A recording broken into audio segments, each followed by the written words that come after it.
You say you're bored, but you're actually restless. Scrolling, switching apps, waiting for something to save you, but nothing does. Because the problem, it is not outside. It's inside.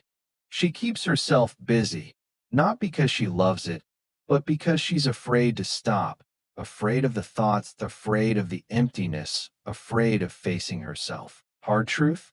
You don't hate boredom. You hate what shows up in silence. So you distract yourself.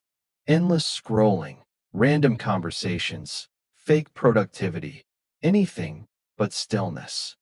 But here's the shift. Your free time, it is not empty. It's a mirror. And most people run from it. If you're brave enough, you'll use it. Not to escape, but to rebuild. First, sit with yourself. No phone, no noise, no escape. Just you and your thoughts. It will feel uncomfortable, almost unbearable. Good, that's where clarity begins. Second, write what you feel. Not what sounds pretty, not what makes sense, but what's real. Messy thoughts, raw emotions. Let it out. Because what you don't express controls you. Third, move your body. Not for looks, not for validation, but to release stress, pain, overthinking. Your body holds everything you never said. Let it go. Fourth, learn something that grows you. Not for others, not to impress, but to evolve.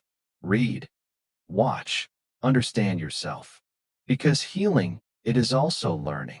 Here's another truth. The version of you you want, it is built in silence. Not in noise, not in distraction, but in those quiet moments you keep avoiding. She changed when she stopped running, when she sat with her pain and didn't look away, when she chose growth over comfort. So next time you feel bored, ask yourself, what am I avoiding right now? And what would happen if I finally faced it? Because maybe you're not bored. You're just one decision away from becoming her.